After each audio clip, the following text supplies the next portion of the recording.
What's up, everybody? It's your boy Debo, and to my left, I got my girl. It's Diva Kellz. How are you doing, everyone? Hey, guess what, man? This is another trial and trivial week that's going on. Had a lot going on, and Right. I guess with all the stuff going down in Houston and all amongst a lot of other things, man. Right. I mean, it's just a lot to talk about, and once again, this Cavs and Celtics thing is not over yet, and we've been talking about this thing for about 2 weeks now. I'm ready for them to get this over with. Right. It is. It's one of those things where you're thinking like after the trades and stuff, but it's like a series, like an episode from the like a soap opera. It's just going on and on and on. Yeah, I'm kind of getting tired of it. So what I mean, we appreciate you tuning in, Handy Randy.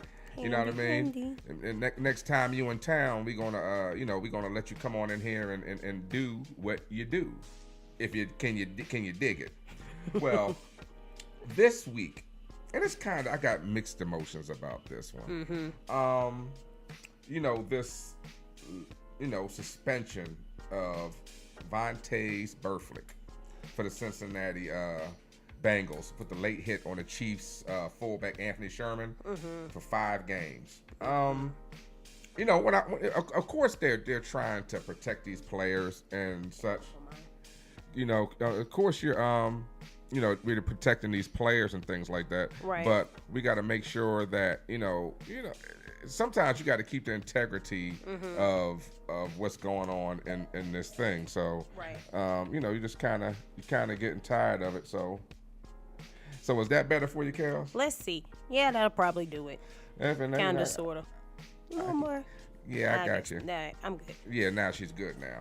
So, did you see the replays of Well, actual hits? I watched it today, and it was completely legal. Like Well. I think the thing is that you have so many rules in the NFL. Right. With the heads, you have so many rules, and I'm gonna actually expound on that. But go ahead, because it happened. I think when I was watching another game on Saturday as well. Yeah. So I am actually going to give my royal flush to the NFL. Football is a contact sport, and I understand you're trying to protect them, but that one right there, y'all dropped the ball, and I've seen way worse hits than that didn't get that didn't get penalized like that. They're just trying to make example. So for the NFL and their decision on that call, I'm going to give them the.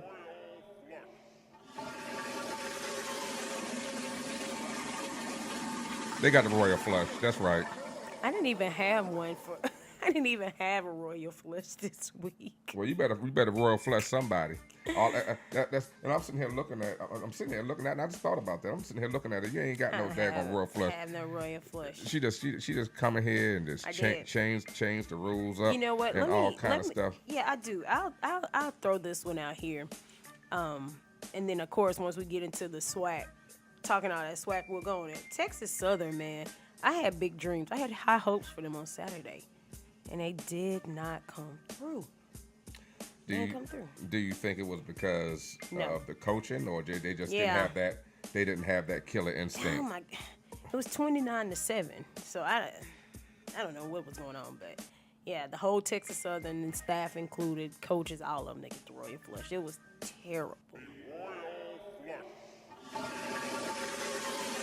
That's right. You're not excluded, even though you're swacky. Yeah, You're not excluded. It was horrible. It's not you're not excluded. But so I see you got down here, for as far as talking about the anniversary of the Hurricane Katrina, and how it still affects many. I mean, I actually have a friend of mine that I'm from Philadelphia that lives down in Houston now, Khalil.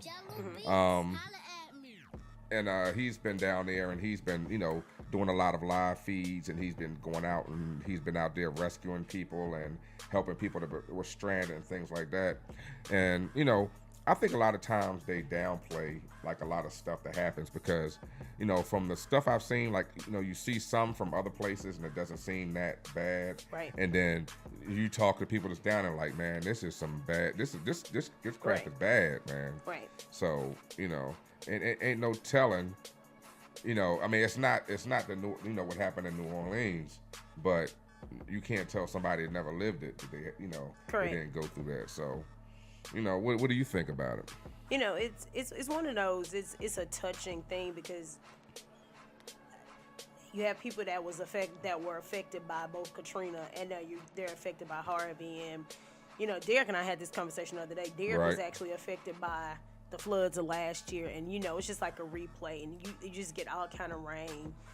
And I think one of the things that a lot of people had a misconception of, people on the outside looking in, they always say, well, why didn't they leave? And you wouldn't have to tell me to leave, and I would have done. You can't say what you would have done. You're looking at Houston, Texas. You got millions of people, and if you remember Rita, when people tried to leave at the same time when hurricane or that came up, when that came up with Rita, like 100 people or something like that died. So it's like you can't just rush for everybody to leave at the same time, and it's gonna always be a sensitive spot for people from New Orleans, people from Houston, because now it's like it's affecting like that, like that whole circle. And it's just like when it started massing out in Texas, then it's like it's coming back inward towards Louisiana, and it's gonna go out towards like Arkansas, Tennessee. It's like it's just kind of spreading around. So it'll always be a sensitive. Yesterday was actually it was 2005, so yesterday was 12 years, and I still remember the day that I still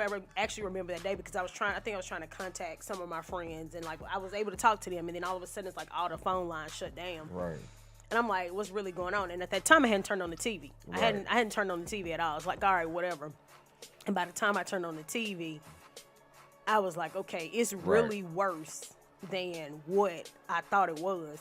And I don't think people can, like I said, you can't phantom it. You can imagine it, but to actually live it and to be in it, to see it, to see dead bodies floating, that's a totally different thing. And it takes a toll on you, and it's overwhelming. So, people comparing it, but both of them, it's the catastrophe. It's something that you really can't imagine. It's something that you can't phantom. And I like every year, just seeing that. That's why a lot of people don't understand. But when people use that reference to the reason why the New Orleans Saints won Katrina, right? It's a really bad thing to say, and and I'm like, you say it as a joke. I was like, but it's just not funny. Like, it's not funny at all. It's like so many people died behind it. It's not funny at all. So and you know what the crazy thing is? Now check this out. Now I'm gonna tell you what people are not thinking about. You think about a lot of people from Hurricane Katrina relocated to Houston. Yeah, my friend was one. I got a couple of friends that did the same thing. Right. Yep. So now you got people that had to live through something like this twice. Yep. I mean, it's not the same extent, but just think about you actually having to go to somewhere else because they're supposedly actually on a higher ground. And I guess I'm in the South, and one of the things I always had a fear of, even going down to Florida, because Florida is surrounded with so much water that God forbid that some catastrophic tidal wave or some hurricane that really comes down there, man, Florida could be actually wiped out. Right. And that's scary. It is. And that'll make me run back up north because and the funny thing is last year I was looking at jobs in Houston right before my dad passed, and I was looking at jobs in Houston, and I was just thinking about it, and I was like, oh my goodness, I'm glad I didn't, but it's hurricane season in Louisiana. It's coming, but like I said, people will say the same thing. Well, why didn't they just leave? I was like, it's not just that simple to get up and leave. Now you forced. Now you have to. But it is. It's like one of those. Everybody's on edge, and it's crazy. It's crazy. So I partnered with somebody to start a Hurricane Harvey relief fund. We've partnered to like collect stuff. So I guess I better go to the store and pick up my items. But all right, and to my man Khalil down there and everybody else down in Houston, man, we we hope the best for you. I tagged you, Khalil, in this feed. So if you get this feed, just let me know. Text me how everything is going, and what I'm saying, just let me know how everything's going down there. And I'm proud of the work you're doing down there. Dealing with and getting people out. That's just always been in your nature since even back in the day when we used to do security at the clubs. So that's we talking a long time ago. That was before Debo. That's when I was Lobo. Little Debo. Yeah. So, with that being said, one of the things that this for me, what do you like as far as in life, right? And what made you come down here and come down to Atlanta, right? And then for what makes you stay, right? Like for me, when I came down here the first time in 1996. Okay. And what happened was I just needed a change. I just came in, but it wasn't really the best time for me to come down here. And this funny thing, I've always had a job all my life, and I quit my job, right? Got my little bit of money, and I was down here for a while. Didn't even realize that I was eligible for unemployment because I never knew that it was such thing as unemployment. I thought that was like, and they said, no, you've earned that. So it's like, it's like I didn't know. So it's like one of the things that I think about was down here, and I'll be honest with you. I said when I was down here last time, my license had got suspended. I wasn't up to, because of what was supposed to happen when I came down here. My car note was behind, so it was up for repossession. I had a hard time with a job, and I ended up having 3 jobs. I ended up working in the tire department. And so like a Mexican? No, I was a Blaxican. Okay, that'll work. Same thing. But I worked at Cub Foods. For people who have been down here, I worked for Cub Foods. I worked for IHOP, and I worked for Sam's Club out in Austell. Oh yeah, IHOP. A server? No, I was a dishwasher. Oh, okay. Look, I had to do what I had to do to pay bills. I understand. And let me tell you the crazy thing. Things was going so bad, I got fired from all 3 jobs in the same day. How? Catastrophic events. All right, let me tell you. Of course, I was a dishwasher at IHOP, and it wasn't really paying much or nothing.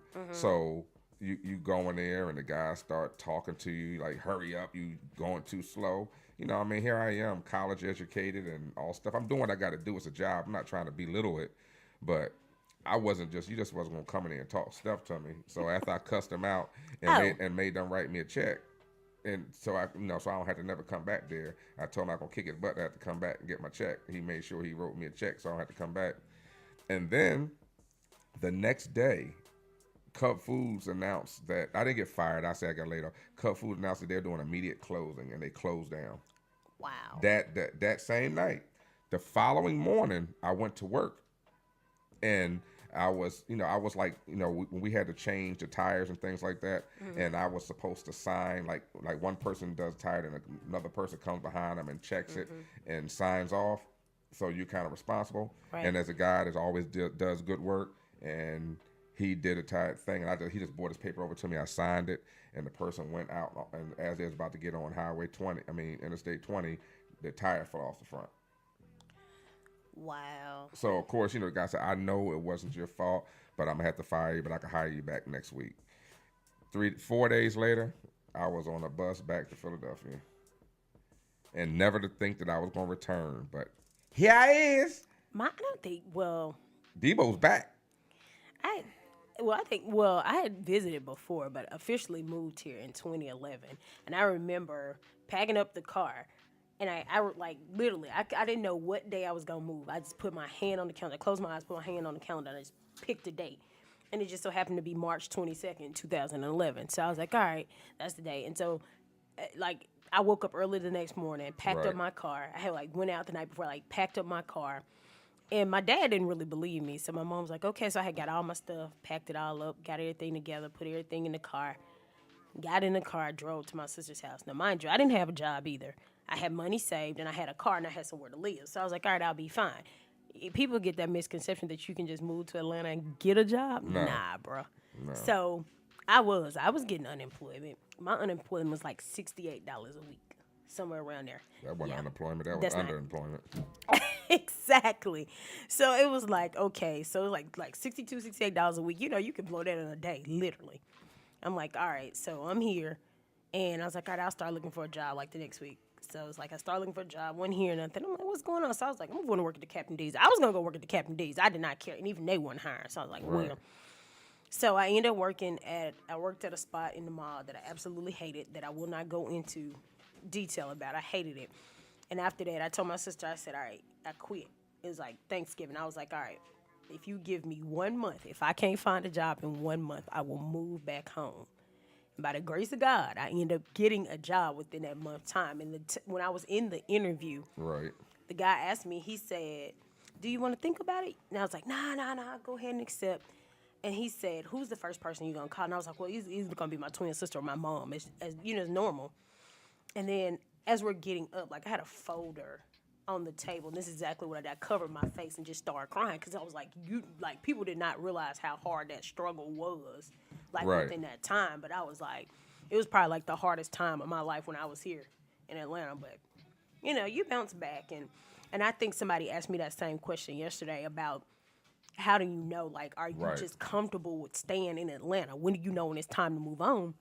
And I think in hindsight, people know when it's time. I was like, you mix and dibble and dabble and stuff. I was like, but you have to go to the place that's comfortable for you, that you see things happening for you. So Right. So, that's one of those type of things that you try to, check into. And I never planned on coming back this time. And then I was just at work, and this last time I was like, you know what, man, this is just the same old. I'm just out here. Hey, if you still up on there, man, just give me a holler. Let me know if you're still can see, if it's still showing us live on here.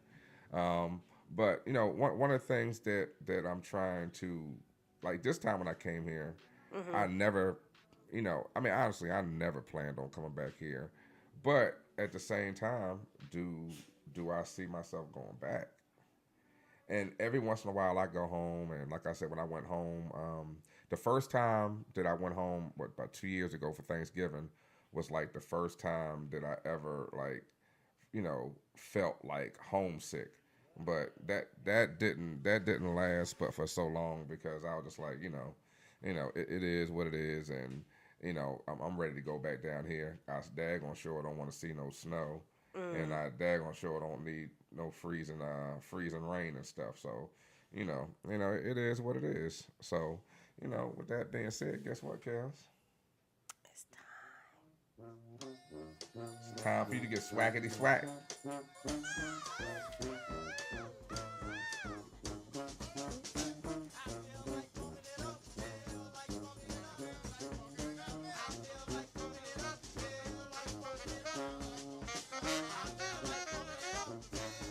It's not showing up on your timeline.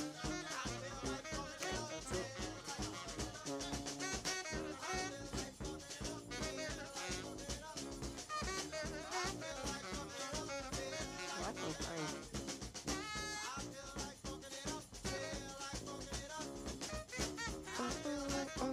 Yep. Yeah. All right, Kels. What you got for us this week, Kels? Well, this week, as I was talking about, we were talking about Texas Southern and FAMU. So again, I had such high hopes. Right. Coming out, going into Tallahassee. Of course, they did play on ESPN, so they were the actual kickoff of Black college football this past Saturday.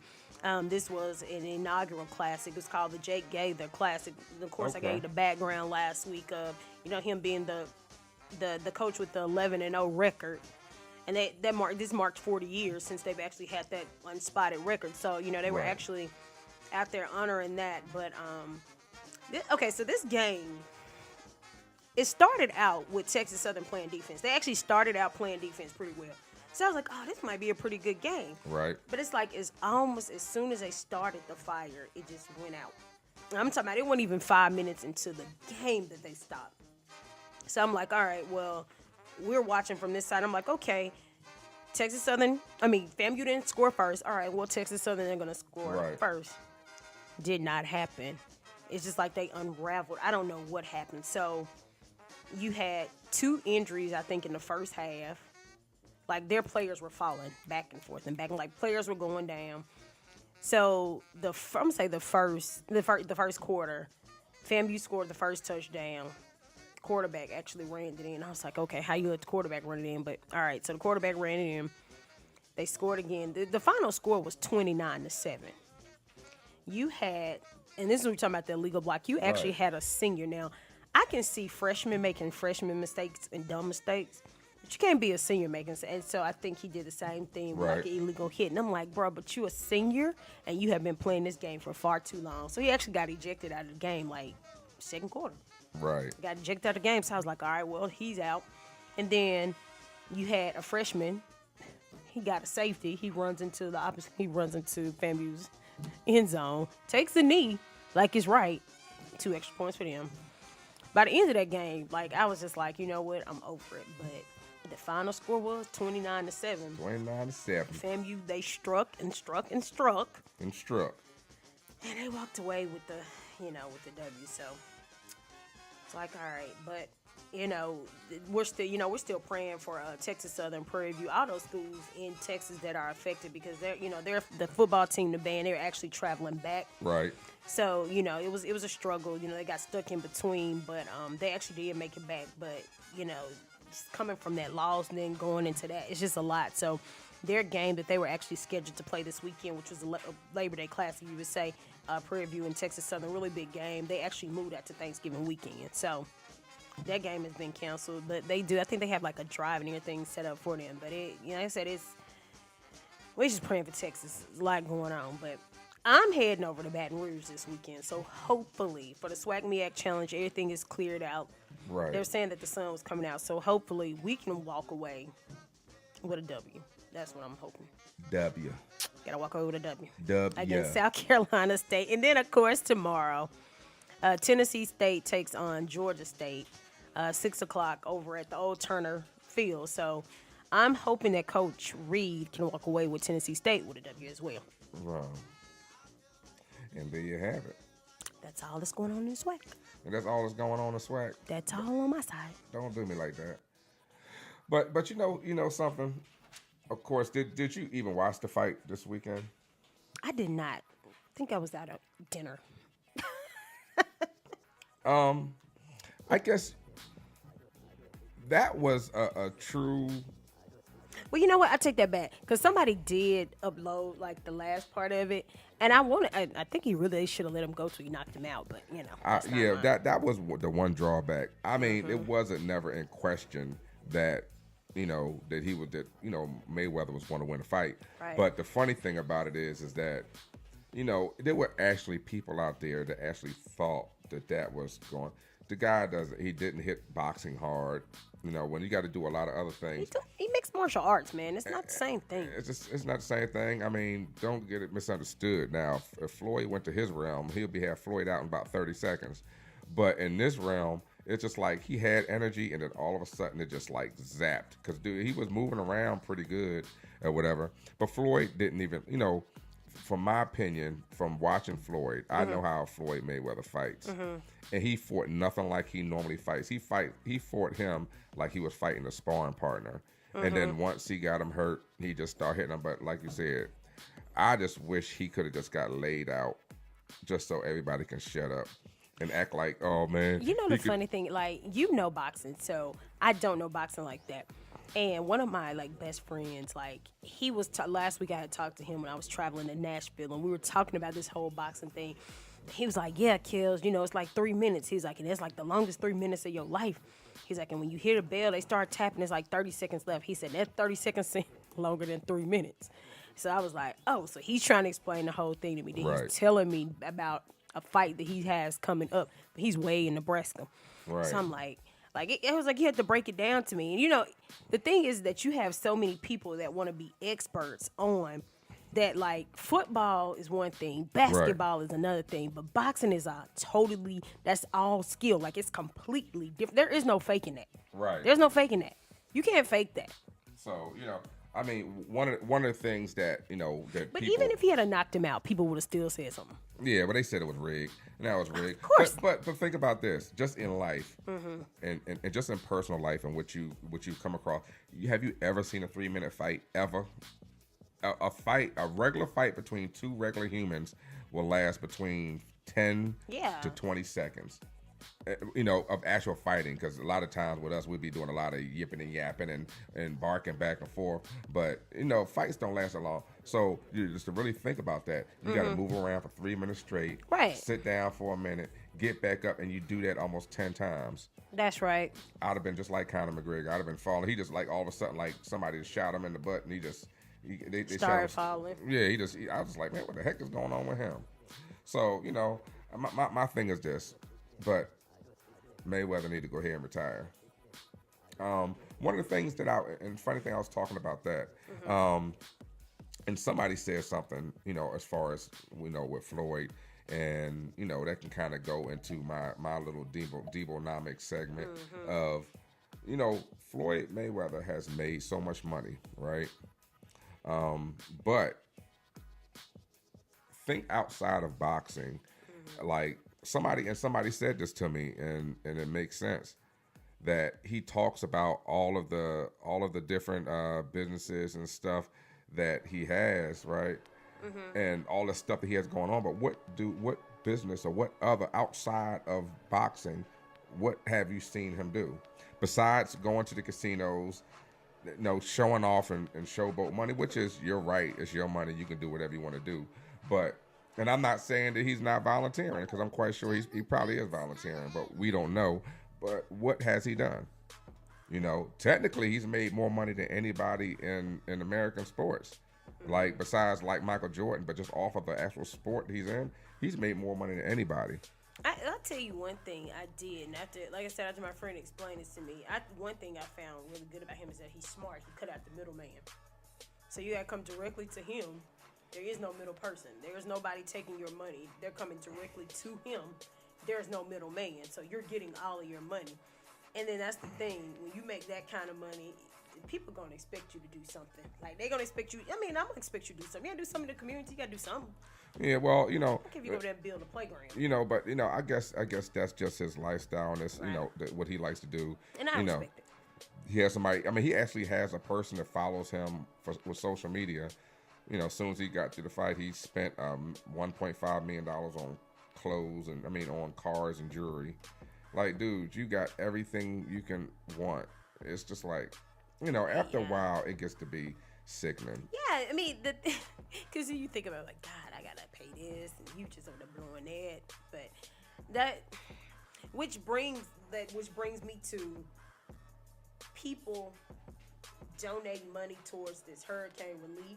Right. Because of course there were a lot of people called out. Beyonce was one of the people called out. Right, and that's her hometown. Yeah, people were calling her, and I think she did like $7 million. But people were calling her out. But mine personally, one of my personal favorites was J.J. Watt. Right. In 24 hours, they raised over $500,000 in a 24-hour time period. Right. So now he was like, what I originally said it for was $200,000. They hit that $500,000 at 24 hours. So now he's raising it to, $10 million. And he was saying, of course, it'll go towards clothes, food, toiletries, generators, whatever, for those people. But I was like, people were asking about athletes, and they had quite a few athletes. Of course, he probably just didn't hear about all of them. But I know J.J. Watt was one of those people in particular.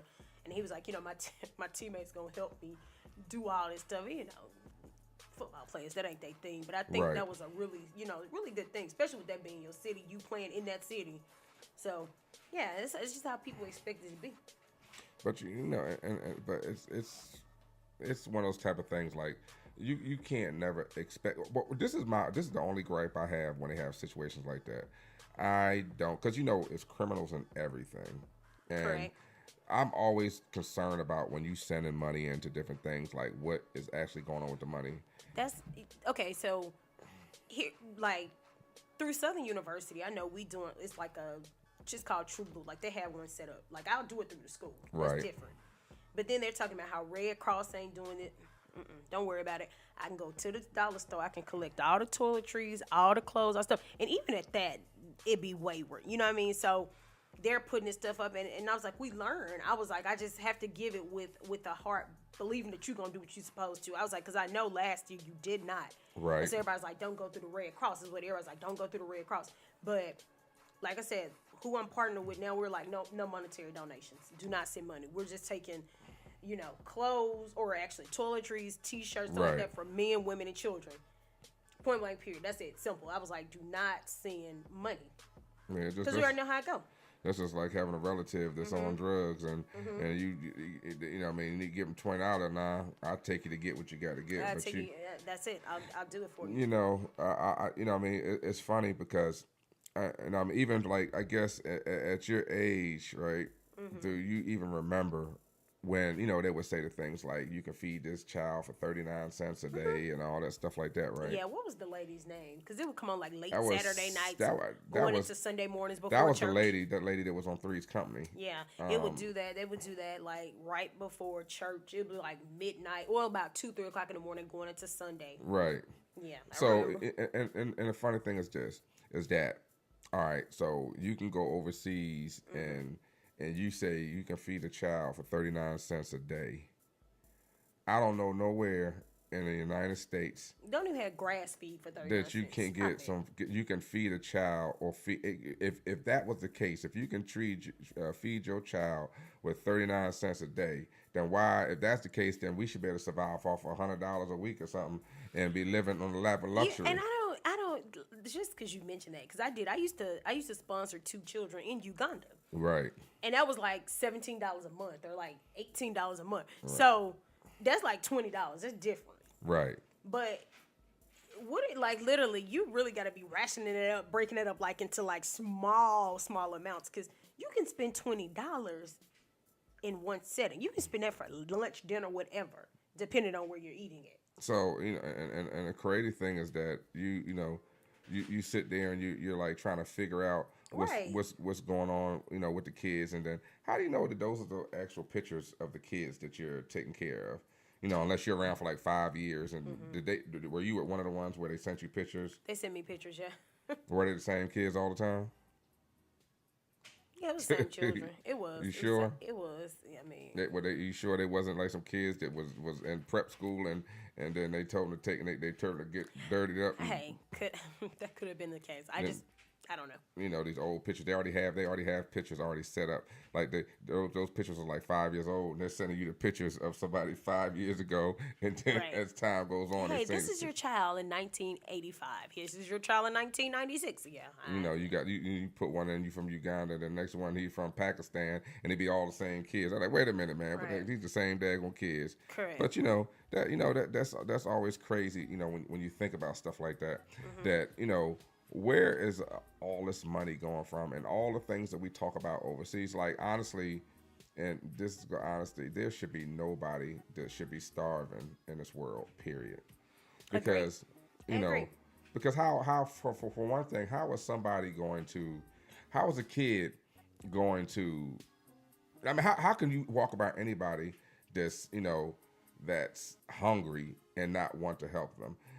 I think what happens is we get caught up in our society, and we end up watching it. And we know that there are people out there that probably could get up and go to work and stuff like that, but they choose to be lazy, and so you're kind of caught up in, like, I don't know if I should really help them or not. But you know, what the one thing is that whatever you want to do, whether or not somebody's trying to do something and they're not, you know, being forthcoming with what's really going on with them. As long as in your heart you do things out of your heart, you know what I mean, then it really doesn't matter. But you'll be hesitant as time goes on. Did you ever see the thing with that lady? She was like, looked like she was paralyzed, and she had all these things wrong with her, and she was collecting like $500, $600, $700 a day. So the news cameras they followed her, and she, like, you know, got her little crutches and walked where she went and got to like a $30,000-$40,000 van. Switched her clothes up, and she was portraying to be like some 50-something-year-old lady, but she was actually like 20-something years old, had a regular job, and she would go out there and she was making over $10,000 a month just going out there begging for money. Wow. And they confronted her. She's like, I don't know what you're talking about, but she watched the whole thing on camera. I'm like, man, this is sorry. And it is, and you know, I'm one of those people. I feel sorry every time I see him. I feel sorry, and I was like, you know, you just really can't, like. Literally coming from Freedom Parkway, like when we were down, it was like two guys would be under the bridge. One would be on one side, one would be, and I would literally go in that lane every day. Like I would have like every time when I knew Wednesday going into Thursday, if I was going that way, I would always have loose dollars. Right. For the purpose of giving him $1 or $2 or whatever's in my wallet every single time. I don't know why, but every time. And I'm like, people are like, oh no, how can you? And I was like, man, it's $2 or $3. I'm not gonna go bankrupt over $2 or $3. I was like, I can only give you that.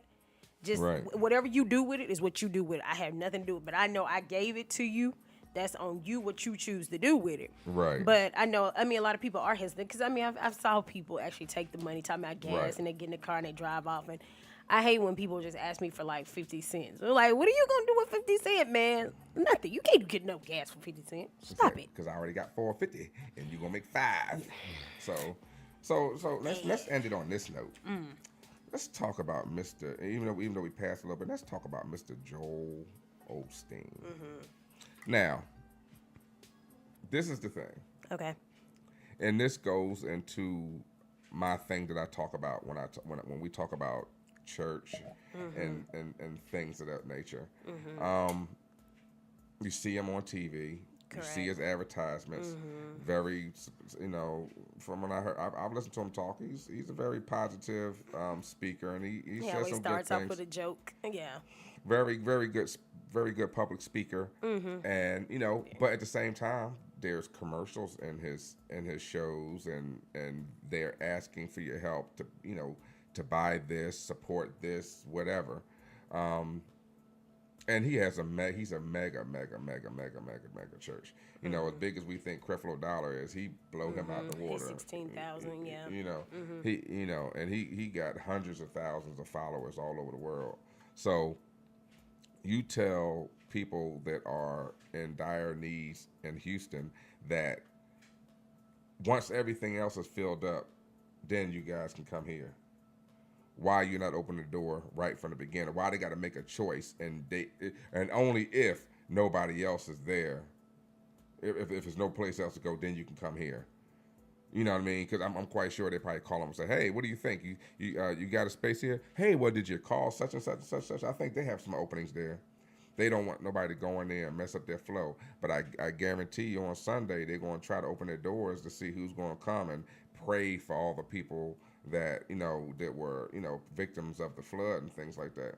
So stuff like that, and like I said, I don't like to put that in a whole bundle for all Correct. churches and stuff like that. Right. But stuff like that, turns people away. Right, because sometimes when you get called to the to step up front in a really trying time, that's your job to go ahead and do that. And my thing was, I made this comment yesterday, and I stood, and I meant what I said. People are defending it, and everybody's entitled to their own opinion, and right. I get that. People believe what they believe with him. People believe other stuff. But my thing is, if you understand that the church was built, the principle that it was built on was for refuge and shelter. Right. So in the case that anything happens, that's what your church is for. The sick, the shut in, whatever, the lost, whatever right. it is, that's what the church is a hospital, if we want to be really correct about this. Right. And what bothered me, because I was like, I really don't do this on social media, what bothered me is that you had so many people not only defending it, but you had people like coming back, like trying to really give you backlash, like they knew him personally. Well, right. I've been following him since this and this is what I do at church. And I was like, but you don't know nothing about me. You don't know what church I go to. You don't know what I do at my church, in my community, anything I said. So that's fine. I was like, but at the end of the day, somebody's like, oh, yeah, well, would you open up your house? I've offered. I have. I was like, so you can't just assume, oh, what I wouldn't do. I said, we're going based off what we saw on social media right. and how the social media pressured that. Right. People were actually live recording this stuff. It was live.